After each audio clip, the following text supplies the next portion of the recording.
اعوذ باللہ من الشیطان الرجیم بسم اللہ الرحمن الرحیم اللہم صلی علی سیدنا محمد وعلی آلہ وسلم۔ السلام علیکم ورحمۃ اللہ وبرکاتہ۔ آج کی حدیث شیب الامان 2269 نمبر۔ حضرت ابن مسعود رضی اللہ تعالی عنہ سے روایت ہے کہ رسول اللہ صلی اللہ علیہ وسلم نے فرمایا، جو شخص روزانہ رات سورہ واقعہ پڑھے اس کو کبھی فقر و فاقہ کی نوبت نہیں آئے گی۔ ایک راوی بیان کرتے ہیں کہ حضرت ابن مسعود رضی اللہ تعالی عنہ کا معمول تھا کہ وہ اپنی صاحبزادیوں کو اس کا تاکید فرماتے تھے اور وہ اسے پڑھا کرتی تھیں۔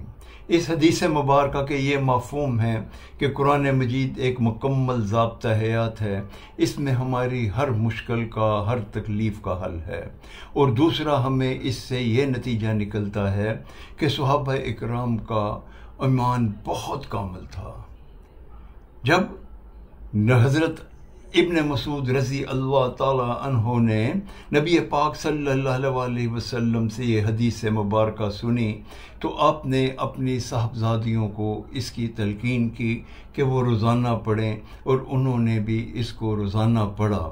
اور جب حضرت ابن مسعود رضی اللہ تعالی عنہ کا وصال کا وقت آیا تو اس وقت امیر المومنین حضرت عثمان غنی رضی اللہ تعالی عنہ تھے۔ حضرت عثمان غنی رضی اللہ تعالی عنہ حضرت ابن مسعود رضی اللہ تعالی عنہ کے پاس آئے اور ان کو 2 اشرفیوں کی تھیلیاں دیں اور کہا، ابن مسعود یہ رکھ لو، یہ تمہارے کام آئیں گی۔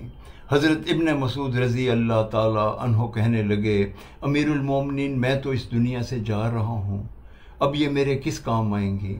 تو حضرت عثمان غنی رضی اللہ تعالی عنہ نے فرمایا کہ تمہارا کوئی بیٹا نہیں، تمہاری بیٹیاں ہیں، تم یہ رکھ لو، یہ ان کے کام آئیں گی۔ تو اس پر ابن مسعود رضی اللہ تعالی عنہ نے کہا کہ امیر المومنین، میں نے رسول اللہ صلی اللہ علیہ وسلم سے سنا کہ جو روز رات کو سونے سے پہلے سورہ واقعہ کی تلاوت کرے اس کو کبھی فقر و فاقہ نہیں آئے گا۔ میں نے یہ تلقین، یہ نصیحت اپنی بیٹیوں کو کی اور میری بیٹیاں روزانہ اس کی تلاوت کرتی ہیں۔ میرا ایمان ہے کہ ان کو کبھی فقر و فاقہ نہیں آئے گا۔ آپ یہ تھیلیاں لے جائیے اور کس کی مستحق کو دے دیجیے۔ اللہ اکبر! کیا ایمان تھا صحابہ اکرام کا۔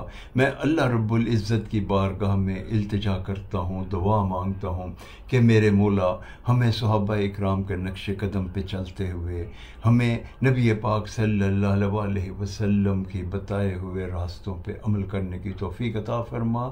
آمین یا رب العالمین۔